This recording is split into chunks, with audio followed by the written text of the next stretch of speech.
Gracias, gracias. Perfecto, muy bien. Muchas gracias por permitirme estar aquí enfrente de ustedes. Como saben, el día de hoy vamos a hablar acerca del agua y del aire, que sabemos que hoy tiene un impacto muy importante en la higiene, pero también en la vida del ser humano. El agua sabemos que es vital para la higiene nuevamente y también para podernos hidratar. Pero ¿qué tan importante es el aire? Podemos dejar de tomar agua por un par de días, podemos dejar de comer por días, podemos inclusive privarnos del sueño por días, pero podemos dejar de respirar 5 minutos. Es muy importante el aire y esto tenemos que llevar a un nivel de conciencia superior porque justamente esta evolución es la que nos va a permitir alcanzar nuevos niveles de salud y sobre todo hoy que estamos aquí a hablar de la salud pública. Hay momentos históricos de la higiene en la salud pública. Tenemos en 1846 la higiene de manos. A veces decimos, ¿cómo puede ser que hayamos vivido sin utilizar el jabón, no? ¿Qué tanto impacto tuvo en el mundo, en la humanidad, el uso de la higiene de manos? También sucedió en 1854 la cloración del agua. Salvó millones de vidas o ha salvado millones de vidas la cloración del agua. Y también ahí de los 80, 1980 se empezó a hablar a nivel ya de salud mundial, el tema de la calidad del aire, se empezó a hablar de temas como por ejemplo el síndrome del edificio enfermo, se empezó a institucionalizar el uso de filtros EPA, pero fue hasta el año 2020 que se empezó a hablar seriamente de la ventilación y de la filtración del aire. Así como vemos esta imagen, vemos ahí unas personas conviviendo, se empieza a generar contaminación, pero ¿qué hay en este aire que estamos respirando? Hay partículas suspendidas, hay polvo, hay cabello, hay caspa, hay compuestos orgánicos volátiles que son químicos, inclusive muchas veces cuando llegamos a un lugar y huele a limpio, sabemos que eso que huele limpio es un químico que nos está dando la sensación de que huele a limpio. ¿Y qué pasa? Pues estar inhalando químicos no creo que sea algo muy saludable para el ser humano, ¿no? Pero también están los bioaerosoles y que fue algo determinante para que entonces pudiéramos entender lo que pasó en la pandemia de COVID. Bacterias, virus, hongos, moho, y todo esto empeora con una ventilación deficiente y además una saturación ocupacional. Entonces, en ese sentido, todo empeora si no hay buena ventilación. Esto es lo que sucedió en la pandemia. Nos tocó darnos cuenta tal vez muy tarde. Pensábamos que todo el tema de los contagios se daba por contacto, ¿no? Inclusive por ahí yo escuchaba el otro día una conferencia en donde se hablaba inclusive de que nos volvimos hasta generosos, ¿no? La gente por no salir y no tener contacto con otras personas pedía comida a casa e inclusive hasta el dinero lo aventaban por debajo de la puerta, le decía, quédate con el cambio, ¿no? Entonces, ¿por qué? Porque pensábamos que esa era la manera y desinfectábamos todo lo que llegaba a nuestra casa y nos dimos cuenta que el riesgo estaba en los aerosoles. Empezaron a haber estudios en donde personas que estaban contagiadas y compartían el mismo aire que otras personas se contagiaban. Y nos dimos cuenta también que estas partículas, estos aerosoles, inclusive de 100 micras para abajo, se podían permanecer en el aire por horas. Entonces, ¿qué sucedió aquí? Tuvimos que aprender. Y a mí me encantó esta imagen que dice aquí, salvados por las mamparas. ¿Por qué? Porque empezamos nosotros a ver que poníamos divisiones, empezábamos a utilizar cosas que a lo mejor impedían que tuviéramos un contacto físico con las personas, pero compartíamos el mismo aire. Entonces, ¿qué pasa? Mientras compartiéramos el mismo aire, no iba a haber una interrupción de los contagios. Esto es lo que pasa cuando no hacemos nada y obviamente hay algún tipo de virus respiratorio.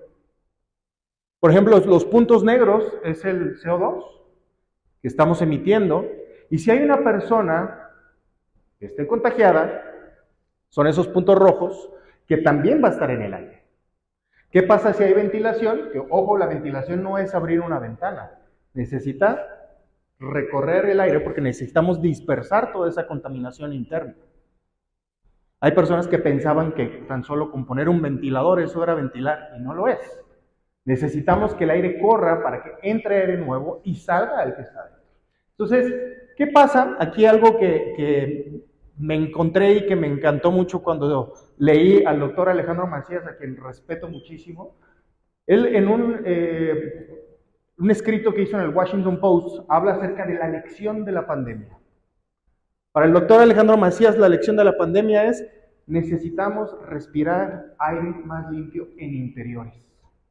Casi siempre cuando hablamos de la contaminación del aire hablamos del exterior, ¿no? Los puntos IMECA y toda esta parte de la calidad de ozono en el aire, sobre todo aquí en la Ciudad de México, todo está allá. Inclusive hay registros de la Agencia de Protección Ambiental en los Estados Unidos en donde habla que dentro de un lugar cerrado puede estar hasta 100 veces más contaminado que el exterior. ¿Por qué? Porque no hay ventilación. Aquí el doctor Alejandro Macías habla acerca de que tenemos que generar una nueva cultura de higiene del aire, que obviamente esta higiene tiene que evolucionar y tenemos que prepararnos para lo siguiente, que muy probablemente la próxima pandemia será nuevamente un virus aéreo, porque es el más difícil de controlar. No podemos dejar de respirar. Podemos distanciarnos de las personas, pero no podemos dejar de respirar y vamos a tener que compartir el mismo aire en alguna ocasión. Entonces, esta parte es parte de la lección que tenemos nosotros que tener. Aprendimos medios para medir riesgos, como por ejemplo la medición del CO2, donde estos aparatitos nos mencionaban que si a partir de los 900 partes por millón había un alto riesgo de contagio, y que si había menos de 600 partes por millón, se reducía el riesgo. Ojo, medir riesgo no es lo mismo que no haya una infección, ¿no? ¿Y qué pasaba?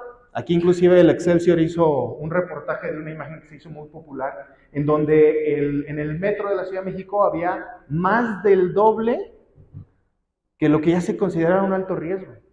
Pero ¿saben qué es lo más interesante? Que este tipo de mediciones también se encontraban en salas de terapia intensiva, en consultorios dentales y en oficinas. Entonces, nosotros afortunadamente hemos trabajado con muchísimas organizaciones. La Universidad Autónoma del Estado de Hidalgo hizo un trabajo muy interesante este año, precisamente a principios de año, invirtiendo en sistemas de filtración de aire para sus aulas, laboratorios, oficinas, que es de una universidad pública que hizo un trabajo muy interesante. Empresas, por ejemplo, Gas Rosa es una empresa casera que ha invertido también en mejorar la ventilación de sus espacios donde conviven sus empleados. ¿Por qué? Porque entienden que si los empleados se enferman, dejan de producir. Entonces, cuidar a los empleados es un buen negocio también. Entonces, hay centros, por ejemplo, el Centro del Riñón, que está en Guadalajara, donde las personas que van a hacerse hemodiálisis comparten el aire con otras personas, son personas que son propensas a enfermarse. Imagínate que vas a darte una hemodiálisis y sales con una enfermedad respiratoria. O empresas como BRP, que es una marca canadiense que tiene plantas en México y que también ha hecho un gran esfuerzo para hacer que toda su plantilla esté protegida en los espacios donde está laborando. Ahora, esto es parte de la medición que se ha hecho, pero también tenemos que medir las partículas totales en el aire. ¿Por qué? Insisto, el CO2 nos va a ayudar a medir aerosoles, o en este caso virus o bacterias, hongos, todo lo que pudiéramos transmitir entre persona a persona, pero hay más contaminación allá. Y utilizamos nosotros mucho esta medición de partículas porque nos dice también si hay químicos, también nos dice si hay polvo. Una persona que tiene alergias o tiene asma, el CO2 no marca absolutamente nada de riesgo, pero si miden las partículas totales, que en este caso, por ejemplo, es una oficina de gobierno, que tiene 8.389 partes por millón de partículas de 0.5 micras, o sea, pequeñitas. Son potenciales virus, potenciales moho, potenciales hongos. Y justamente este mismo aparato nos dice que arriba de 3.000 la calidad del aire es muy pobre. Y aquí estamos casi al triple de lo que está identificado como muy pobre. La Organización Mundial de la Salud nos habla de que hay muchas enfermedades relacionadas con la calidad del aire de interiores, infecciones respiratorias obviamente, enfermedades cardiovasculares, accidentes cardiovasculares y cáncer de pulmón. Y aquí mismo también nos habla que quitando al COVID, En el 2020, la contaminación del aire doméstico causó 3.2 millones de defunciones y entre ellas más de 200,000 muertes en niños pequeños de 5 años menores. Entonces, es un tema de reflexionar que sí, aprendimos en la pandemia, pero también tenemos que aprender que esta justamente higiene del aire necesitamos tenerlo. Esta parte es una de las opciones, además de ventilar. ¿Por qué? Porque nuestros edificios, nuestras oficinas, nuestros hospitales no están diseñados para ventilar apropiadamente. ¿Qué necesitamos? Tecnología. Esta es una tecnología de filtración que lo que hace es recoger toda la contaminación y hacerlo que se quede en la parte interna de un aparato, que es un purificador de aire, que si no se habían dado cuenta, ahorita están respirando aire purificado. Estos aparatos que ven por todo el espacio están limpiando el aire que respiramos cada 10-15 minutos. Y es que tenemos dos opciones. La contaminación está en el aire.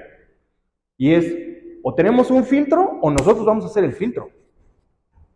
Entonces, en este sentido, tener un aparato que esté recogiendo la contaminación del aire, pues obviamente nos pone en una función diferente. Y fíjense qué interesante cómo esto va a cambiar a través de los años.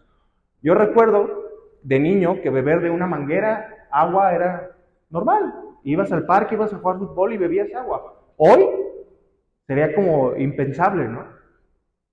En unos años vamos a decir, ¿cómo respiramos el aire de un lugar cerrado con tantas personas sin ventilación? Va a suceder. ¿Por qué? Porque la higiene va evolucionando. Me encanta que los gobiernos, las instituciones, hagan esfuerzos para que esto también se sociabilice. En Jalisco, en el estado de Jalisco, la Secretaría de Salud del estado de Jalisco, a través de la Coprisjal, empezó a generar comunicados, para mi gusto un poquitito tarde, pero siempre se agradece mucho el esfuerzo, en donde ya empezó a recomendar a hospitales, a negocios, a todos estos lugares, el uso de sistemas portátiles de ventilación y filtración de aire con filtros EPA. Y justamente a través de todo esto nos damos cuenta que entre más socialicemos este tema, vamos a ayudar a que en verdad este tema de la higiene del aire se fortalezca. Y eso en Cárico es algo que llevamos haciendo desde hace 56 años. Y que, así como lo vieron en un principio, tengo el orgullo de representar esta compañía desde hace 19 años. Y que justamente hemos diseñado tecnología que ayuda a limpiar el aire de interiores, que tienen certificado de grado médico, que justamente estos aparatos que tenemos en la sala cuentan con 5 tecnologías en una sola unidad. ¿Por qué? Porque allá afuera ustedes pueden encontrar muchísimos filtros que tienen el filtro EPA. Capturar la contaminación es fácil. Mantener y cuidar que esa contaminación no genere cultivos es el reto. Entonces, ¿qué pasa? Sí, capturamos la contaminación, pero además tenemos un control antimicrobiano, absorbemos contaminación química, ionizamos, oxidamos, y todo esto con un rendimiento de 260 metros cuadrados por hora, cerca de 13 metros cúbicos cada minuto. Fíjense cómo en las etapas que tienen, de la 1 a la 4, son prefiltros. Estos prefiltros, lo que hacemos en nuestra lógica, es ir dejando la contaminación más grande a la más pequeñita. ¿Para qué? Para proteger el filtro central, que es el filtro EPA H14, que nos ayuda a retener el 99.995 de todas las partículas de 0.1 micras. Si dejamos el EPA solo, se va a llenar de polvo. ¿Y qué prefiero? ¿Retener polvo o usarlo para lo que realmente es, que es bacterias, virus, hongos, moho? Entonces, todos estos prefiltros podrían parecer que están de más, pero no. Eso nos ayuda a que un solo cartucho tenga una vida útil de 12 hasta 18 meses. Cuando en otras unidades ya hay altos niveles de contaminación, se tiene que cambiar cada mes, cada 3 meses, cada 6 meses, dependiendo de lo que diga el fabricante. Tenemos un control antimicrobiano que nos ayuda a neutralizar todos los microorganismos. ¿Para qué? Para que no se desarrollen dentro del mismo sistema. Tenemos etapas de absorción química, que por ejemplo tenemos este tejido, que es el GWMX, que es la misma tela que utilizan en las máscaras de gases, en las guerras. Neutraliza la contaminación química. Entonces, ¿qué pasa? Absorbemos sí las partículas, absorbemos también los aerosoles, pero también hacemos que los químicos y otro tipo de componentes se esté quedando ahí, como los mismos olores, gases, productos. Tenemos generación de iones que estos iones negativos lo que hacen es cargar las partículas que están flotando en el aire, hacerlas más pesadas para que caigan más rápido. Y al caer más rápido, nos ayuda a que estén menos disponibles a que las respiremos. Y obviamente trabajamos con una etapa opcional de oxígeno activado que permite generar una limpieza extra. Pero hablemos también del agua. Sabemos la importancia que tiene para nuestro organismo, inclusive hasta los huesos son 22% agua. Ya no se diga nuestra sangre, nuestros ojos, el cerebro. Y el agua es esencial para la higiene, pero también para la hidratación. Y sabemos el reto que representa para todos los gobiernos hoy el tratamiento del agua. Y esperar a que el gobierno haga todo por nosotros es esperarnos a ver que las cosas sucedan y no hacer nada por ello. ¿Qué sucede? Que los gobiernos, por ejemplo acá, el CIAPA, en Jalisco, del 2019 al 2020 incrementó por lo menos el 38% de uso químico para tratar el agua. En algunos casos, 574 veces más. Ahora, no estoy diciendo que esté mal, ¿eh? Si no tuviéramos, insisto, el cloro en el agua, sería peor. Pero también, si hacemos un análisis, esto es tapar un hoyo para destapar otro. Entonces, como sociedad también tenemos que hacer algo. ¿Y qué hicimos? Crear esto. Y qué curioso que México seamos el tercer lugar en consumo de agua embotellada en el mundo. ¿En verdad tan mala calidad de agua tenemos? ¿O nos encanta que nos vendan cosas? Porque también curiosamente somos los primeros lugares en consumo de bebidas azucaradas. Ahora, ¿qué problema tiene este tipo de servicios de agua embotellada? El primero es que en su misma etiqueta, la próxima vez que la vean, léanle. No se exponga a la luz solar. Manténgase en un lugar fresco y seco. ¿Ustedes han visto algún camión del agua por la sombra? ¿O refrigerado? Ni siquiera ellos respetan las mismas recomendaciones que tienen. Y esto hoy ya está teniendo un impacto en la salud pública. El año pasado hubo un estudio en donde detectaron por primera vez microplásticos en la sangre del ser humano. ¿Se imaginan el impacto que tiene en la salud de las personas esto? ¿Tendrá que ver con el abuso que estamos haciendo del plástico? Hay otro estudio muy interesante hecho en Estados Unidos que reveló que en la orina del 95% de las personas que bebían agua embotellada, esto incluido niños y mujeres embarazadas, presentaban restos de bisfenol A. En unos años, vamos a decir, ¿en verdad consumían agua embotellada? Pensémoslo. Y hay otro tema también interesante, la desmineralización del agua.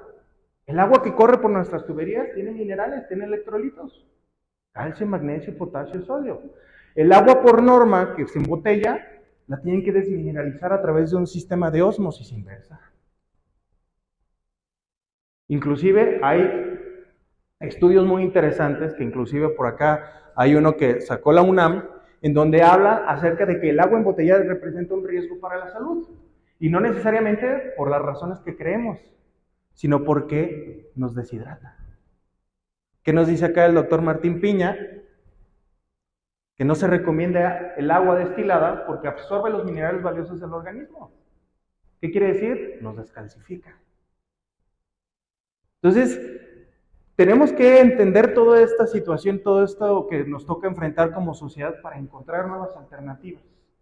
Y nuevamente, nosotros lo que hacemos como compañía es entender estos problemas y poder ayudar a las personas, a nuestros clientes, a que tengan una solución fácil de poder utilizar y que realmente resuelva el problema por completo, porque ahorita también ustedes se pueden meter a cualquier red social o internet y les van a ofrecer muchísimos sistemas de filtración de agua.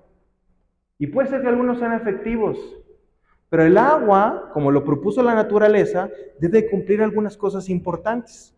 Nosotros en Cárico tenemos 4 soluciones bien simples. La primera es una unidad que te ayuda a limpiar el aire a nivel general, que te ayuda a que el agua con la que te bañas, te lavas los dientes, laves la ropa, todas las funciones domésticas, tengas agua limpia, que sería lo ideal que todo el mundo lo tuviéramos. Tenemos sistemas de punto de uso, que es el agua que bebemos, que nos ayuda a eliminar químicos, metales pesados, microorganismos, productos derivados del petróleo e inclusive medicamentos en el agua. No sé si lo sabían, pero el agua tiene ibuprofeno, inclusive algunos antibióticos.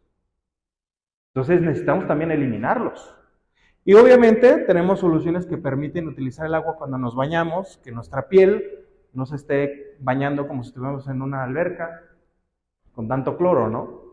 Entonces, tenemos unidades que se pueden instalar en dispensadores de agua fría, agua caliente, en bebederos, debajo del mostrador, si se fijan no quita mucho espacio. Son sistemas que no requieren un mantenimiento técnico, que son fáciles de usar, que son prácticas y que inclusive por el mismo presupuesto que una familia que consume 3 garrafones de agua, pueden invertir en una unidad de nosotros. O sea que son muy accesibles. Entonces, la parte aquí que a nosotros como empresa decimos, ¿cómo puede ser que la gente no quiera dejar la comodidad, entre comillas, del agua embotellada por ser autosuficientes? Y la única tarea que nos queda es la concientización, es la información, y que esta sea nuestra mejor arma para poder ayudar a que la evolución de la higiene tiene que ser a través de la calidad del aire y del agua, porque esto va a tener un impacto bien importante para una vida larga y saludable de las personas. Muchísimas gracias.